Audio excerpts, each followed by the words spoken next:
Mesdames et messieurs, bonjour. Ravi de vous retrouver pour un nouveau numéro de votre émission à contre-courant, l'émission qui pense l'actualité. Incontestablement, la gauche a joué un rôle historique majeur dans la construction des consciences politiques au Sénégal. Mais force est de constater que depuis quelques années, entre compromis, compromission, marginalisation et incompréhension, la gauche est dans la panade.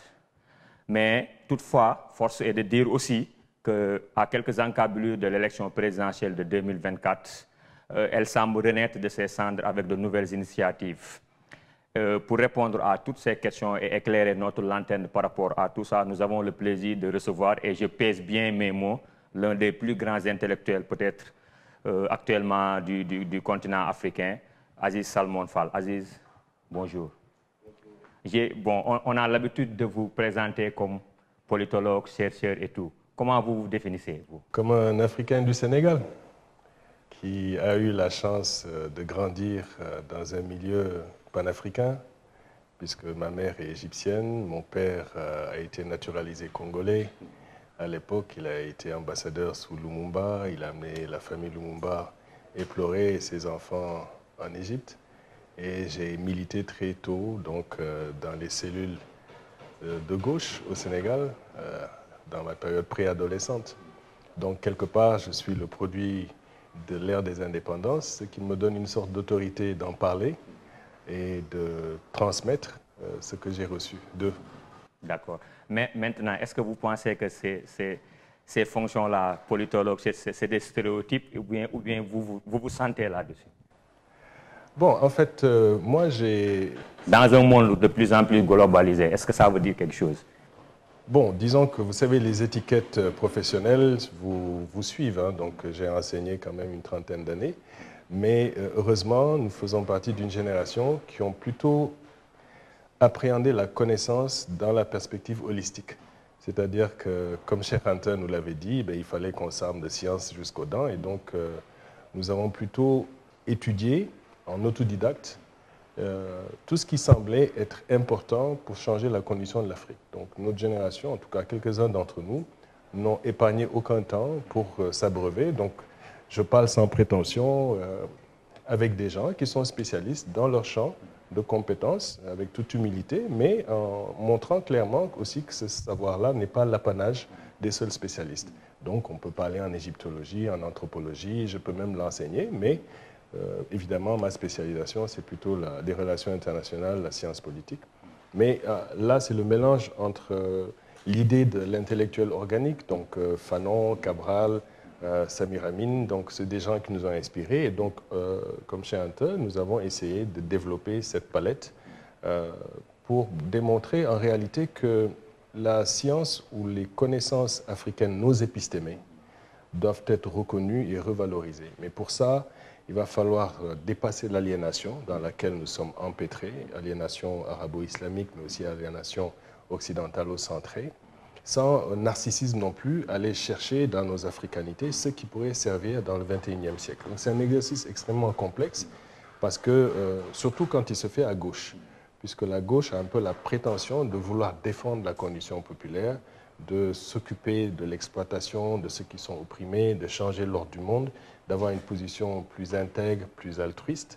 En tout cas, ces prétentions-là, aujourd'hui on peut les questionner, mais les gens qui ont pris le choix de se mettre dans ce sillon, c'est très difficile. À un certain moment, vous êtes à contre-courant, vous êtes à contre-courant de la mode scientifique, vous êtes à contre-courant de votre propre société qui ne comprend plus votre démarche. Et donc on est dans une sorte de marginalité acceptée, mais assumée, sachant que les cycles historiques, je vous entendais dire qu'on renaît de nos cendres, en réalité, il n'y a pas vraiment un syndrome de phénix. Ce n'est pas mort, ce sont des cycles de compréhension dépendamment de la conscience populaire des gens. Les mouvements de gauche connaissent à ce moment-là une sorte de dynamisme, mais dans des sociétés qui ne reconnaissent plus la gauche de la droite et où le populisme fait son œuvre, et ça arrive chaque fois dans les grandes crises du capitalisme, dans toutes les sociétés du monde, la gauche a un effort supplémentaire à faire, comme vous l'avez dit, surtout si elle a eu à se compromettre dans des alliances tactiques qui furent les périodes d'ajustement structurel. Oui. Nous allons aborder longuement, je pense, que cette partie-là, mais pour en finir avec ces expressions-là, est-ce que vous pensez que parler d'expertise actuellement dans le monde a une consonance un peu douteuse. Quand on parle d'experts, parce qu'on entend souvent experts en tel. Est-ce que vous pensez que ça veut dire quelque chose actuellement? Oui, ça veut dire beaucoup de choses. Ça peut... Bon, en fait, il y a bien sûr des gens qui ont une connaissance précise de leur domaine de spécialisation et qui en parlent avec autorité et qui ont la capacité de transformation. On ne va pas questionner l'expertise d'un médecin ou d'un agronome. Donc, bien sûr, il y a des gens qui sont plus experts dans leur domaine. Mais je catégorise une strate particulière que j'appelle l'expertocratie, qui est en fait, dans l'économie politique, ces gens-là qui ont eu en charge les enclaves, les projets, les programmes sous l'égide de la Banque mondiale et du Fonds monétaire international, avec deux éléments, le système managérial et le système du marketing, et qui ont en fait géré les sociétés comme on gère des entreprises. Alors cette catégorie, qui est rentrée du fait du désengagement de l'État dans la plupart des pays du monde, dans la période néolibérale, parce qu'on a réduit la taille de l'État, on a changé ses fonctions régaliennes, donc cette catégorie-là a commencé à remplir des fonctions qui dépassaient la simple technocratie. Avec une connaissance des termes, donc les buzzwords, comme on dit en anglais, les termes agencés pour la transformation de l'agentivité. Donc ces gens-là ont développé vraiment une grande capacité, à la fois de reproduction, eux-mêmes comme classe ou comme caste, mais aussi des enclaves dans les gouvernements. Et donc, ils sont à cheval du secteur privé et du secteur public. Et la question qu'on se pose, c'est est-ce qu'ils sont en passe de se transformer en une couche politique indispensable. Donc, c'est de cette catégorie-là que je parlais. Mais évidemment, on ne peut pas, en élargissant, contester les expertises. Maintenant, il ne faut pas non plus sous-estimer des gens qui, dans d'autres épistémés, par exemple un paysan qui a sa conception de la météo, du vivre, de l'écologie, peut être beaucoup plus expert qu'un pédologue et qu'un agronome. Donc, il faut aller avoir une sorte d'appréhension holistique de c'est quoi l'expertise. D'accord. Nous allons aborder maintenant la question de la gauche. Et je vais y aller de but en blanc. Que veut dire la gauche aujourd'hui au Sénégal? Alors, la gauche, c'est la gauche institutionnalisée, c'est-à-dire celle qui s'est constituée en parti, a dû faire des efforts liés à la fois à l'implosion de ces appareils. Donc, elle a hérité de systèmes qui n'étaient pas les leurs, qui étaient des systèmes de greffe, comme l'État colonial de l'ancien empire, qui a été l'État qui a été greffé au Sénégal.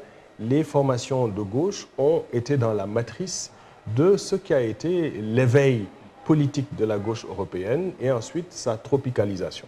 Donc, nous avons été forcément laissé avec toutes les palettes des obédiences. Donc vous aviez les courants maoïstes, les courants soviétiques, les courants de la SFIO, le CGT, même des courants albanais, ensuite les courants tiers-mondistes cubains, etc., etc. Donc il y a eu des influences, ce qui est d'ailleurs pas propre au Sénégal, mais ces éléments-là ont été ajoutés à des problèmes crypto-personnels d'individus et au niveau idéologique, ça n'a pas aidé à la cristallisation. Cependant, toutes ces forces-là ont présidé à l'avènement de la période des indépendances négociées. Et dans les indépendances négociées, mis à part ceux qui ont fait des luttes de libération nationale armées, dans l'épisode du Sénégal, c'est la période du PAI, tous les autres ont accepté la forme électoraliste. Et dans ce cas, surtout dans la période où le multipartisme s'est ouvert, il s'est agi de savoir s'ils pouvaient aller dans des grands partis ou garder leur obédience. La tentation a été de garder les obédiences. Et donc, le malheur a fait que dans la période des ajustements structurels, les principes de bonne gouvernance, de démocratie multipartisane ont permis des coalitions qui sont celles qui arrivent au pouvoir. Et dans ce jeu, évidemment, les forces politiques se mettent ensemble. Et c'est là que les alliances se sont fragmentées. Bien sûr, il y a des crises particulières qui vont avoir un effet dans la sous-région. Par exemple, la crise du sankarisme, lorsque Blaise Compaoré fait la réfection des codes miniers, il soudoie certains de ces partis politiques. Donc, ils viennent financer certains des leaders et des structures pour les coopter. D'autres, ce sont des cooptations dans le mécanisme même. Par exemple, dans notre période de la FAL CA 2000, ce qui a fait que moi-même je me suis retiré de ce processus, c'est qu'on a laissé aux forces libérales avec lesquelles on s'était alliés une sorte de carte blanche qui a en fait échoué pour la gauche, mais qui a permis un attelage. Cet attelage avait commencé dans la cohabitation déjà avec Abdou Diouf. Donc Abdou Diouf avait élargi ce modèle de présidentialisme élargi. Et donc dans ce dédale, beaucoup de forces de gauche pour pouvoir rester au pouvoir, ou en tout cas influencer le pouvoir, sont rentrés dans ces compromis, d'autres diront des compromissions, d'autres refusant cela sont restés à l'extérieur, ont commencé à être marginalisés ou se fragmenter, mais partout on a vu un morcellement des forces.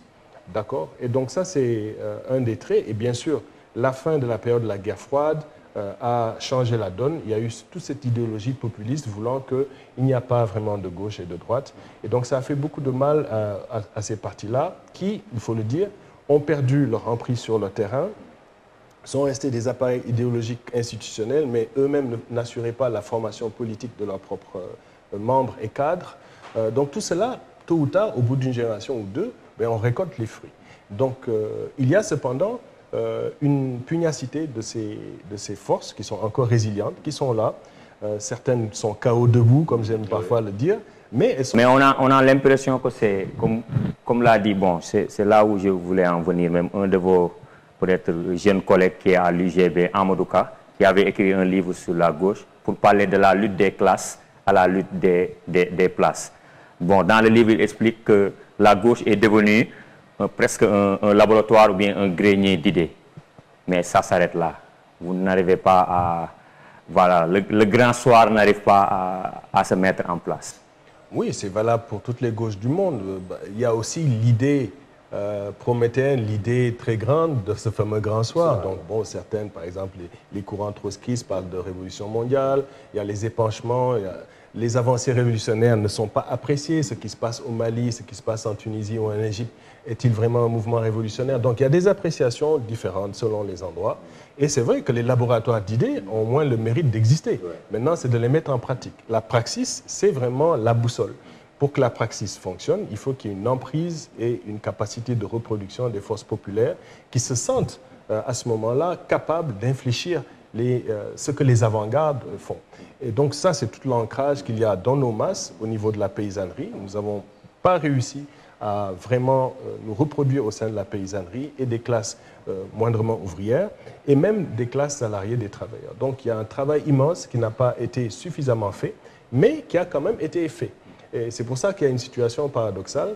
Je ne crois pas que si on compare les partis libéraux ou les partis de gauche, on dirait que les partis libéraux sont mieux structurés ou que leurs idées fonctionnent plus. Le libéralisme au Sénégal, bon, vous voyez une quarantaine pratiquement de candidats qui sont dans ce spectre, a bénéficié de la mondialisation, de la culture du négoce, du système de marchandisation. Et donc cette financiarisation a profité. Donc eux, ils ont surfé sur des vagues pendant que les autres soit essaient de la contenir ou de la combattre. Donc comme je l'ai dit, on était à contre-courant. Donc il faut bien faire attention de ne pas dénigrer les efforts incroyables de nos générations d'hommes et de femmes de gauche qui ont le mérite de continuer de faire ce travail très laborieux. Vous l'avez dit dans le projet, c'est-à-dire qu'on voit, en fait, bon, passez-moi l'expression, la gauche a métastasé dans toutes les forces du pays, que ce soit de l'opposition ou du pouvoir. On voit des gens de gauche.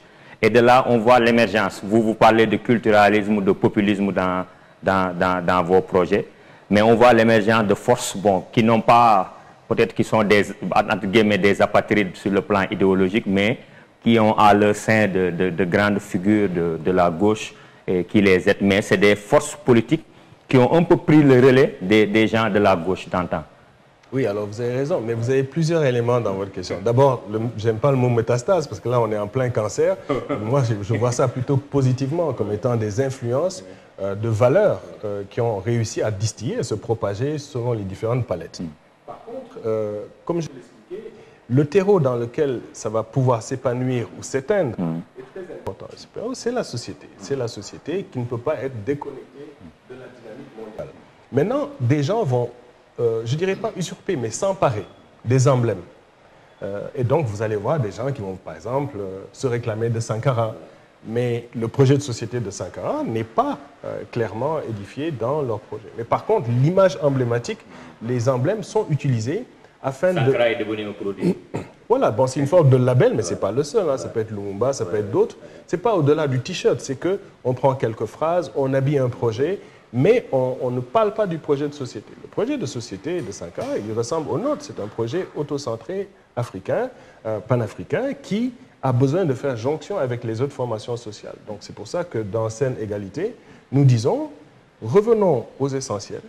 On a donné une réflexion sur une base la plus consensuelle possible. Qu'est-ce que nous partageons?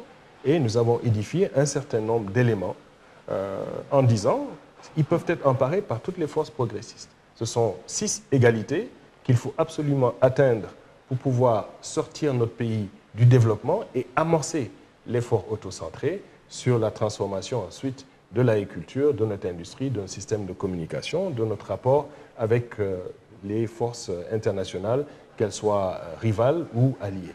Mais ces 6 inégalités, il faut les défaire.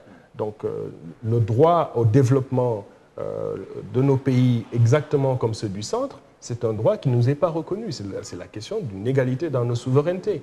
Nous ne sommes pas maîtres de nos ressources, nous ne sommes pas maîtres de nos formations sociales. Donc cette égalité fondamentale... Et ce n'est pas gagné d'avance, professeur. C'est une lutte qu'il faut mener. Deuxièmement, l'égalité des droits humains pour qu'on ait la dignité d'une vie normale, qu'on puisse avoir une eau saine dans tous les foyers, qu'on puisse utiliser notre eau, qu'elle ne soit pas privatisée, qu'on puisse avoir tous nos droits humains qui sont dans les déclarations, dans nos textes, mais qui ne sont pas traduits dans la réalité. Mais pour avoir ça, c'est la situation qui est effectivement difficile à reconnaître, c'est que 60 ans plus tard, après nos indépendances, on est 172e sur 190 pays dans l'indice de développement humain.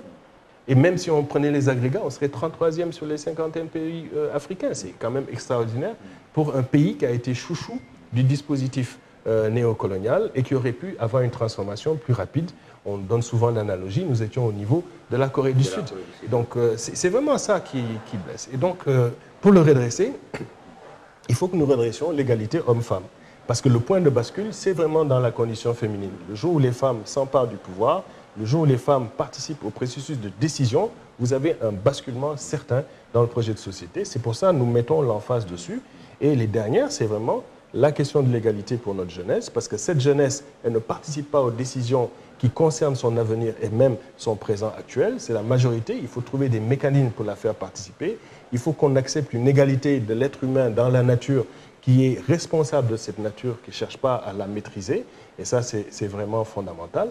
Et rééquilibrer l'égalité des régions, parce que Dakar, évidemment, le Cap-Vert prend tout, alors que nous avons des potentialités incroyables dans nos régions qu'on pourrait harnacher. Donc, si je vous comprends bien, la mauvaise humeur de la jeunesse actuellement, vous pensez qu'elle est insatisfaisante par rapport aux vraies transformations?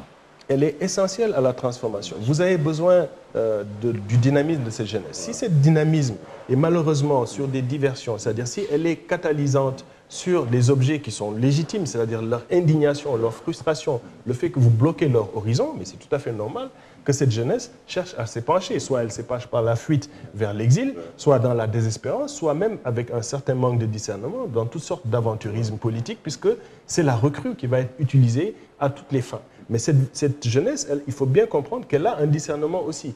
Elle n'a peut-être pas eu la culture politique assez riche que nous avons eue, mais les moyens de communication politique qui sont aujourd'hui avec les médias sociaux leur permettent d'avoir une grande palette de possibles. Maintenant, c'est leur capacité de discernement qu'il va falloir travailler, leur éveil de conscience politique, et là, c'est une force de transformation incroyable. Tout l'avenir du monde dépend en réalité de la vitalité de la jeunesse africaine. Si jamais nous réussissons le pari, le monde change. Sinon, évidemment, c'est l'Afrique sans les Africains, l'Afrique sans notre jeunesse, l'Afrique des ressources. C'est là que la mondialisation prédomine. Et pourtant, c'est une jeunesse qui semble sensible à, voilà, à toutes ces idées de changement de la gauche, de souverainisme. C'est des gens qui s'approprient je veux dire, du langage de Sankara même et tout. Mais qu'est-ce qui reste selon vous pour que ça soit, qu'il y ait vraiment une transformation qualitative de la jeunesse? Vous parlez de la jeunesse consciente qui a déjà un peu une compréhension de quelque chose qui coince, qui comprend que la redistribution ne se fait pas, qui voit que son avenir politique, sa formation en termes d'éducation, ses accès au niveau de la santé, ses capacités d'avoir un salaire, de bâtir une famille, tout ça est bloqué. Donc cette jeunesse qui prend conscience, évidemment, c'est une jeunesse qui va avoir une inclinaison aux forces du changement et peut-être à vouloir prendre les outils, les mêmes que nous avons utilisés pour la transformation. Même si on dénigre ces outils, nous pensons qu'il y a une transformation. Mais malheureusement, le pouvoir de séduction, de l'aliénation, de l'hégémonie capitaliste est beaucoup plus fort. Et lui, il est basé sur le jeune et beau, sur la frivolité, sur les diversions. Par exemple, tous les jeunes veulent être sportif de haut niveau ou bien star dans le show business, on sait que ce n'est pas possible. Mais l'aspiration doit être beaucoup plus large. Et ça demande du tri de la société qui va les éduquer. Quel genre d'éducation ils vont avoir, quel genre d'éveil à la science, quel genre d'éveil au monde qui va se faire. Et à ce moment, cette jeunesse va pouvoir avoir un plus grand discernement dans la transformation, surtout si elle participe à cette transformation. Et nous, ce que nous voulons, c'est qu'elle participe à cette transformation, mais d'aucune façon, elle ne peut offrir sa poitrine décharnée à des armes pour qu'on les tue, alors qu'ils cherchent à revendiquer des choses tout à fait légitimes.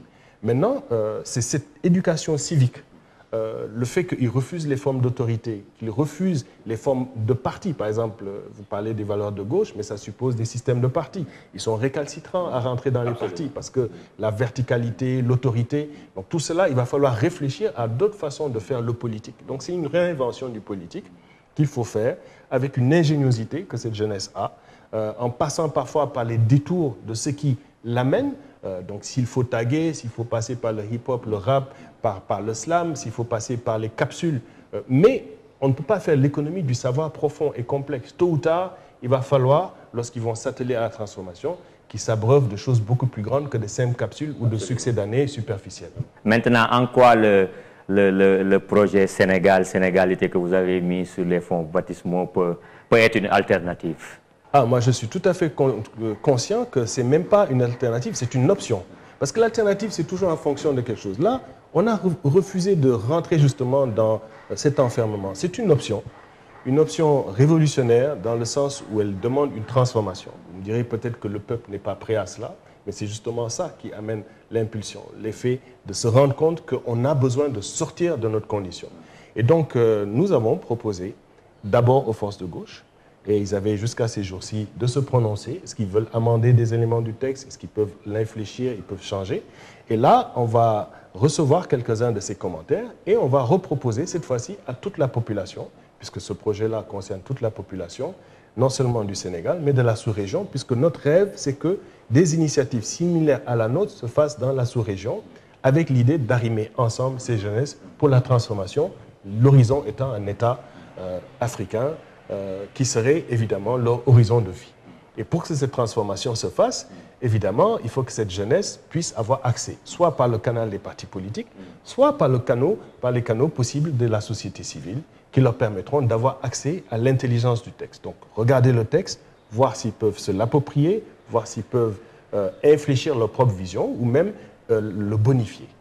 Mais maintenant, est-ce que vous n'êtes pas en train de... c'est une question. Vous n'êtes pas en train de faire peut-être les mêmes erreurs que les anciens ont faites. C'est-à-dire qu'on reproche souvent à la gauche d'être trop élitiste. Est-ce que vous êtes d'accord avec cette critique-là? Oui, c'est vrai. Il y a une portion élitiste, mais qui existe... Parce que vous parlez tout à l'heure, par exemple, l'émergence de certaines forces. Vous parlez de populisme et tout.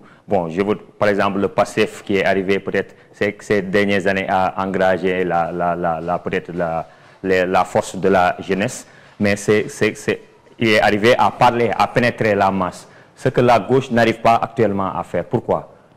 Je rappellerai que le PASTEF utilise aussi un jargon de gauche. Bien sûr. Donc c'est sûr que c'est un parti qui jusqu'à présent ne semble pas vouloir s'afficher clairement de gauche. Nous avons des camarades... Dr Diallo Diop, Madiebo, des gens que je vénère littéralement. Donc il y a des gens de gauche qui y sont, mes propres camarades très très proches, parmi mes meilleurs amis, ils sont. Donc je ne crois pas que... c'est un peu ça justement, c'est qu'il y a une sorte de... Ce parti n'est pas nécessairement une formation hétéroclite, il est représentatif de la palette du Sénégal et je crois qu'il a justement recouru à des emblèmes de gauche pour pouvoir avoir accès à cette société. On peut blâmer les autres partis qui n'ont pas réussi à faire le même exercice, ce qui n'enlève pas le fait que c'est justement ça qu'il faut faire. Donc il faut aller réussir. Les socialistes aussi parlent de refondation de la gauche. Oui, mais vous savez, c'est comme dans l'architecture. Vous gardez quelques fondations, vous rénovez. On ne peut pas faire du neuf avec du vieux, sauf si, évidemment, ce vieux est solide. Et comme je vous dis, il y a des vieux solides. Vous regardez les pyramides, elles sont là, il n'y a rien de plus solide. On n'est pas capable d'en refaire. Donc, il ne faut pas sous-estimer... En fait, nous sommes très révérents du fait que les gens anciens ont aussi des savoirs. Mais ce que j'essaie d'expliquer, c'est que... tout, comme disait Gramsci, tous les êtres humains sont des intellectuels. vous avez une catégorie qui en fait une profession et qui se spécialise et qui en plus prétendent pouvoir être des intellectuels organiques. Souvent, parmi eux, ils peuvent avoir une position d'élite, c'est-à-dire qu'ils sont à la pointe des luttes révolutionnaires. Et ça, c'est le cas. On ne remet pas en question le fait que Marx ou Lénine ou Cabral, etc., on ne peut pas dire qu'ils n'étaient pas arrimés à leur société. Donc, si nous avons une certaine difficulté à arrimer à la société, c'est qu'il y a des rigidités aussi dans la société. Il y a le fait que notre société est une société complexe qui a été une société de compromission de type néocolonial. Il y a le fait que nous sommes travaillés par des systèmes culturels qui sont rétifs aussi aux valeurs de gauche profondes, parce qu'évidemment, la religiosité de l'espace public n'a pas compris la profondeur de l'agentivité humaine et considère que, bon, il y a un déterminisme divin sur le comportement de chaque individu, que nous avons une mission sur Terre, que Dieu doit nous soutenir dans cette transformation et qu'il faut le faire dans la voie de Dieu. Donc, si on vous dit, non, mais attention, vous êtes le maître de votre destin, vous devez travailler, vous devez faire cette transformation, vous avez donc une société déjà qui va très rapidement être récalcitrante à cela, même si c'est pourtant une évidence. Donc il y a un travail de vulgarisation, de précision, il y a un travail de connexion, et il y a le fait que, bon, on ne va pas prétendre, lorsque vous n'êtes pas paysan, faire le paysan.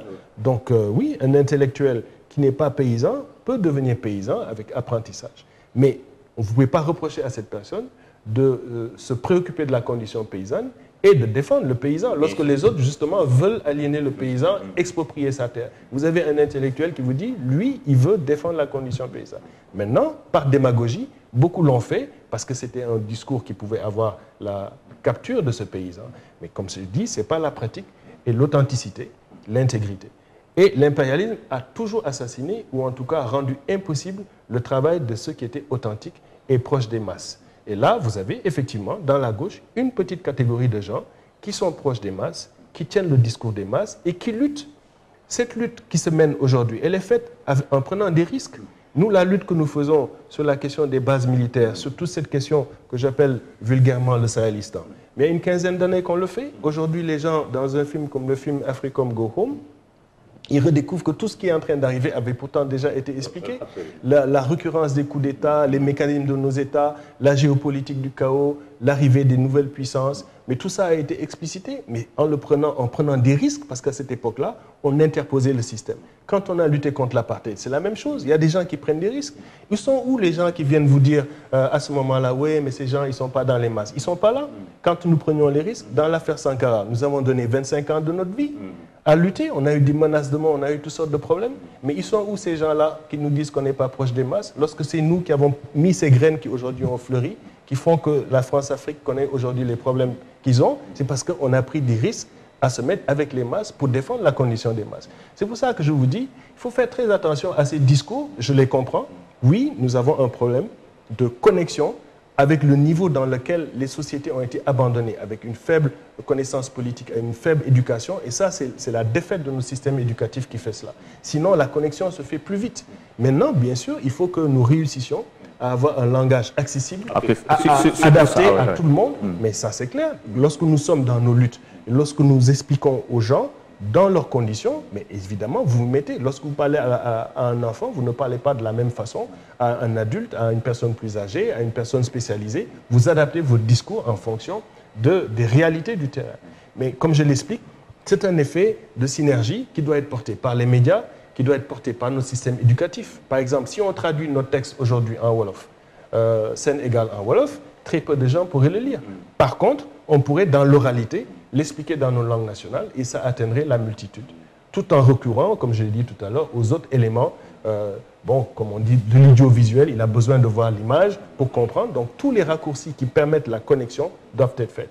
Et je crois que le dynamisme de PASTEF, c'est d'avoir compris, effectivement, qu'en refusant de changer la société dans les endroits qui coincent, mais en mettant en synergie leurs propres aspirations, en reprenant ce qui les arrange dans la gauche, mais aussi dans les valeurs religieuses, etc., ils ont réussi beaucoup plus facilement. Mais maintenant, comment vous allez faire pour réunir la gauche si on sait qu'il y a, comme vous avez dit, certaines identités remarquables qui se sont... Voilà, le RND même est maintenant dans le PASTEF. Ce n'est même plus une alliance, mais ils se sont vraiment, ils sont carrément dedans. Comment vous allez faire pour réunir? Une difficulté, parce que c'est une main tendue à toute cette force. Nous disons souvent les mêmes choses, nous partageons les mêmes rêves. Mais comme disait Kizerbo, ce n'est pas parce qu'on dort sur la même natte qu'on a les mêmes rêves. Mais pourtant, ici, nous avons les mêmes rêves. C'est-à-dire nous voulons une transformation qualitative de l'Afrique. Nous voulons sortir de la condition néocoloniale. Nous ne voulons plus des régimes compradors qui sucent le peuple. Nous voulons une transformation d'un système qui soit écologiquement supportable et qui soit en jonction avec les autres formations sociales. Donc, on peut s'entendre sur l'essentiel. C'est pour ça qu'on leur a passé ce document. Et je vois dans pas mal des programmes qui sortent qu'il y en a qui girafent sur notre copie. Et pour moi, c'est formidable. Ça veut dire que c'est la preuve qu'on commence déjà à influencer le discours politique. Nous n'avons pas nécessairement la pilule magique. Mais tout ce que je dis, c'est que, humblement, nous avons dit à toutes ces forces, n'oubliez pas ces enjeux dans vos programmes. Assurez-vous, vous, le peuple, que ces choses-là soient dans votre dialogue avec vos différents leaders. Ne laissez pas ça en rade parce que ce sont des éléments essentiels. Et nous les avons retenus sous ce nom, qui est un nom porteur, Sénégal, c'est comme le nom de notre pays, mais les gens qui doivent être au pouvoir doivent être les égaux de ceux qu'ils administrent. Et saine égalité, c'est vos égalités à vous. Donc c'est un jeu de mots sur notre pays, mais qui montre vraiment que c'est ça la question fondamentale. Et au fond, nous avons tous en commun le fait que nous allons mourir un jour, donc on reconnaît qu'on est tous égaux. Ça veut dire qu'à ce moment, nous devons avoir les mêmes droits, les mêmes possibilités, les mêmes devoirs, et tout ça dans l'équité. Et ça, vous ne pouvez pas être contre. Et c'est pour ça que nous avons la conviction que ces forces-là, si elles pouvaient juste garder un peu de sérénité, regarder le contenu, pourraient se mettre en jonction. Et ces forces qui sont dans PASTEF, les forces qui sont dans les alliances actuellement au niveau de l'alliance de gauche du gouvernement, celles qui sont en retrait dans la société, et tous les autres, mais tous ces gens pourraient, en regardant fondamentalement, dire on ne veut plus la reproduction de l'ordre comprador en Afrique, on veut être maître de nos ressources, on veut changer le rapport néocolonial, et nos peuples ont droit à une dignité. Et sur cette question-là, personne ne peut être contre. Vous regardez la politique qu'on propose en matière d'eau, en matière d'électricité, au niveau des télécommunications. Mais franchement, je ne vois pas pourquoi un Sénégalais moyen serait contre. Puisqu'au fond, c'est vraiment l'avenir de ces enfants qu'on est en train de poser sur la table. Mais maintenant, est-ce qu'il y aura des hommes pour l'incarner? Je veux dire, en d'autres termes, est-ce qu'il y aura un candidat pour porter ce projet-là en 2024? Alors moi, à l'époque, quand j'avais lancé le mouvement des assises de la gauche, dans ma perception, j'avais proposé que la famille du BDS, la famille du PAI et la famille du Bloc nationaliste aillent vers des pré-assises. Ensuite, on aille vers des assises nationales. Ça n'a pas marché. On est allé vers les rencontres de la gauche historique. Donc moi, dans mon imaginaire de l'époque, il y a 20 ans, je pensais qu'en faisant ce processus, on irait vers des primaires. On peut revenir à cette idée de primaire. Si aujourd'hui, il y a 4-5 candidats à gauche, mais il n'y a rien qui empêche que s'ils acceptent une plateforme de contenu consensuel, qu'il y ait une course au leadership et que le meilleur soit choisi et qui représente le fonctionnement. J'ai appris qu'au niveau de l'APR, au niveau de la désignation de leur présidentiable, ils ont dû signer une charte entre eux pour pouvoir s'entendre sur qui serait et les autres seraient ralliés. Bon, on peut faire la même chose. Apparemment, cette charte-là n'a pas été reconnue ou acceptée chez eux. Mais il n'y a rien qui nous empêche, nous, d'accepter quelque chose de similaire en disant que le meilleur d'entre nous qui est capable de porter un programme sur lequel on s'entend le porte, mais cela, que les ambitions d'abord soient déclinées, ensuite qu'il démontre sa capacité non démagogique de traduire cela en termes concrets avec vraiment des conditions qui doivent être respectées. Et ensuite, on fait des primaires de leadership. Pourquoi pas? J'ai pu comprendre aussi que c'est un projet panafricain, énoncé dans un contexte aussi où vous avez vu la CEDEAO qui n'exclut pas une intervention militaire au niveau du Niger. Comment appréhendez-vous tout ça? Avec beaucoup de douleur, parce que c'est clair que nous n'avons toujours pas la CEDEAO des peuples. Nous avons des organisations qui traduisent le rapport hégémonique qu'il y a, comme dans toute organisation internationale, elle est née, elle grandit en fonction du rapport hégémonique. Pour l'instant, c'est un rapport de type néocolonial, une sorte de syndicat de chefs d'État, mais qui est quand même balisé par une série de textes. Et le paradoxe, c'est que ceux qui sont élus démocratiquement rentrent beaucoup plus facilement dans la matrice de reproduction de l'ordre capitaliste que ces régimes militaires qui tiennent cette fois-ci un discours parfois populiste ou même carrément panafricain et qui séduisent les masses puisqu'effectivement on voit une transition de rupture. Maintenant, c'est la continuité. Est-ce que les militaires sont capables de gérer l'État mieux que des civils ou pas? Ça, c'est la grande équation. Mais en tout cas, ils ont cette capacité de faire les transitions de rupture. Et nous assistons actuellement dans la sous-région à quelque chose de tout à fait nouveau. C'est que vous avez quand même 4 formations sociales qui sont susceptibles de faire jonction et même d'accélérer les processus que nous appelons de nos voeux. Donc c'est vrai que là, nous sommes devant une situation... Et qui sont soutenus par les populations. Et aussi. Voilà, et qui disent en fait ce que nous faisons depuis bien longtemps. Donc il y a cette situation où en même temps, nous sommes tiraillés puisque nous sommes des gens qui acceptons la démocratie et une démocratie à caractère populaire. Donc il faut trouver un alliage pour que ces transformations se fassent. Maintenant, la CEDEAO est devant ses limites. Comme j'ai eu à le montrer dans d'autres travaux, malheureusement, nos forces militaires ont été cooptées. D'ailleurs, vous verrez que la plupart de ces militaires ont été formés par les intelligences extérieures. Même si elles se retournent aujourd'hui, c'est des gens qui ont subi la formation, l'endoctrinement, le parrainage des forces de tutelle qui assiègent le continent africain. Donc c'est aussi un des éléments de paradoxe. Mais aujourd'hui, je voyais la fille de Bazoum se plaindre que son père est dans des conditions effroyables, pas d'électricité, etc. Mais c'est 80% de la population qui n'a pas d'électricité. Une électricité qui est fournie par le Nigeria et eux-mêmes, ce pays, fournissent ce qui permet l'électricité en France. C'est tout le paradoxe de cette société, qui est une société extrêmement pieuse, où la question de la religiosité est importante, amène une ambiguïté sur l'occupation des forces djihadistes qui sont, comme je l'ai montré ailleurs, instrumentalisé aussi par l'impérialisme, mais à son propre agenda, qui surfe sur des nostalgies de khalifa de l'époque, qui séduisent des pans entiers de nos sociétés aussi, qui disent fini l'occidentalisation, fini la république laïque, et on veut d'autres modèles de société. Donc c'est ça qui est en train dans un rapport antagonique d'arriver, et nos peuples sont pris en otage dans ces processus. Donc il faut une certaine sérénité, on ne peut pas sacrifier sous l'autel de la géopolitique militarisée, la condition de nos peuples. Donc il faut trouver des arrangements.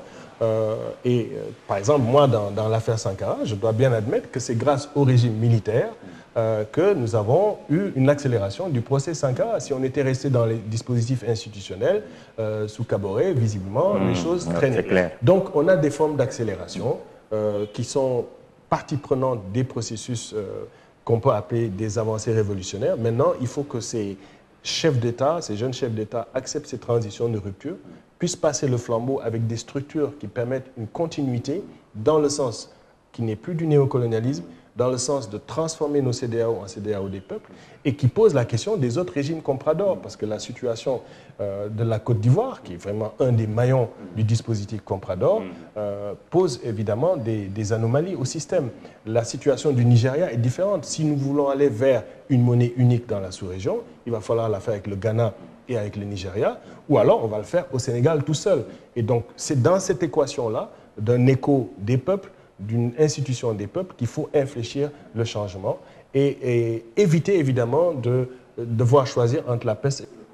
Oui, c'est ça, c'est ce que je voulais dire. Entre le marteau, par exemple, des coups d'État et l'enclume bon, certains parlent de coups d'État institutionnels. L'objectif n'est pas d'avoir des régimes militaires quand même, Aziz Salman Fall. Non, l'objectif n'est pas d'avoir des régimes militaires, mais parfois les régimes militaires deviennent des régimes éclairés lorsque les situations périclitent. Donc, par exemple, si vous appréciez qu'est-ce qui se passe en Égypte, est-ce qu'il faut accepter que des forces fondamentalistes par la démocratie viennent tuer elles-mêmes la démocratie? L'interposition des militaires est-elle salutaire ou pas? Les militaires qui s'entretuent au Soudan ont pris en otage un pays qui a déjà été fractionné. Les militaires en Algérie ont quand même réglé le problème de la guerre civile avec des compromis qui sont lourds pour la société algérienne. Donc, il y a évidemment une économie politique du système militarisé qu'il faut faire, mais c'est aussi la nature de l'État africain qui a atteint ses limites. Et donc, nous pensons que ces États doivent aller vers d'autres formes de système politique beaucoup plus grands. Ici au Sénégal, ça suppose qu'on aille vers une assemblée constituante qui nous amène dans une troisième république. Dans cette troisième république, il y a un partage des charges très différent.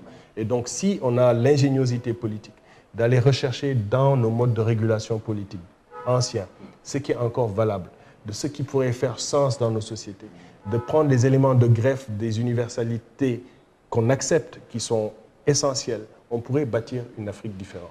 Et ça, je crois que ce sont les processus dans lesquels les décisions doivent se faire. Maintenant, on a des parrains très encombrants.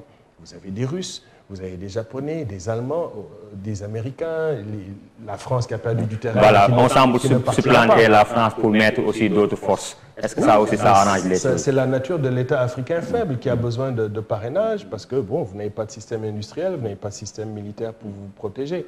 Mais comme je dis, cela a été démontré dans nos travaux. Je renvoie encore une fois de plus au film Africom Go Home, base étrangère hors d'Afrique, où ce problème était déjà posé il y a une quinzaine d'années. Donc, maintenant, vu que nous sommes devant cette situation, il faut raison garder, écouter évidemment les peuples, aller vers peut-être des assemblées constituantes où ces pouvoirs militarisés vont discuter avec les sociétés civiles agissantes, où ces régimes de transition qu'on a imposés, parce que quand vous étudiez ce qui s'est passé entre l'ère Tandian et celle de Issoufou, bon, Bazoum apparaît comme étant quand même un élément d'un dispositif de type néocolonial qui se reproduisait et qui est vomi par la sous-région. Donc il faut écouter ça aussi. Donc espérons qu'il n'y aura pas de violence actuellement, parce que ça s'est fait sans effusion de sang. Espérons qu'on va pouvoir aller vers des transitions de rupture dans lesquelles les populations vont pouvoir participer au sol. Maintenant, bon, nous allons finir avec cette dernière question-là. Vous êtes enseignant au Canada. Comment appréhendez-vous le rôle de la diaspora qui semble s'engager pour un changement qualitatif dans nos pays africains ces dernières années? Bon, comme vous le savez, la nature de l'État et de l'économie au Sénégal a fait qu'une grande partie de la survie de notre société dépend des diasporas. Donc l'argent des travailleurs immigrants est très très important dans la perfusion de l'économie sénégalaise. Mais aussi, c'est aussi une perte en termes de ce qu'on appelle la fuite des bras, la fuite des cerveaux. Mais ça peut être aussi un gain dans ce qu'on appelle en anglais brain gain. Donc entre le brain drain et le brain gain, vous avez une sorte de mélange dont il faut trouver un équilibre. Aujourd'hui, nous sommes dans pratiquement tous les pays du monde. Cette diaspora n'est pas partie pour rien. Si elle avait les conditions d'épanouissement, elle ne serait jamais partie. Donc c'est déjà des gens qui veulent que le pays change. Sinon, ils ne seraient pas partis. Donc ils ont une inclinaison vers la transformation. Et évidemment, leur dynamisme en termes de capacité de transformation doit être étudié, doit être utilisé. Mais aussi, ils peuvent avoir des éléments tout à fait égoïstes, c'est-à-dire ils ne vont vouloir investir que pour leur propre, je ne sais pas, un immeuble, un truc comme ça. Donc il faut que ce soit une transformation qui soit productive au niveau de l'État, qu'il y ait des incitatifs dans des secteurs porteurs, en industrie, en agriculture, afin qu'on puisse vraiment utiliser ces synergies. Certains veulent retourner, d'autres veulent faire des allées-venues, certains ont littéralement envie de retourner mais n'ont pas les conditions, et se retrouvent avec ceux qui veulent partir. Et ceux qui veulent partir sont encore aujourd'hui plus nombreux. Et c'est ça qu'il faut freiner, c'est cette saignée démographique qui peut être utilisée vers notre pays, et cette diaspora à ce moment. Et je parle d'une diaspora plus grande, parce que dans mon entendement, ce n'est pas seulement nos diasporas récentes africaines, c'est aussi nos peuples qui ont été déracinés dans l'histoire et dans lesquels il faut tendre la main, que ce soit Haïti, au Brésil, etc. Les autres peuples d'origine africaine qui doivent retrouver ici en Afrique une terre d'asile, de reproduction. Donc les diasporas ont un potentiel de transformation extraordinaire si les conditions de transformation de l'Afrique sont assurées. Merci Aziz Salmon Fall. C'était un plaisir de vous recevoir aujourd'hui. Vous êtes une fierté africaine, je ne le dirai jamais assez, et que Dieu vous accorde une longue vie. Merci pour cet entretien. Chers amis internautes, c'était tout pour aujourd'hui. Je vous donne rendez-vous la semaine prochaine pour un nouveau numéro de votre émission à contre-courant, l'émission qui pense l'actualité. D'ici là, il faut boire beaucoup d'eau, il fait excessivement chaud. Merci et à la semaine prochaine.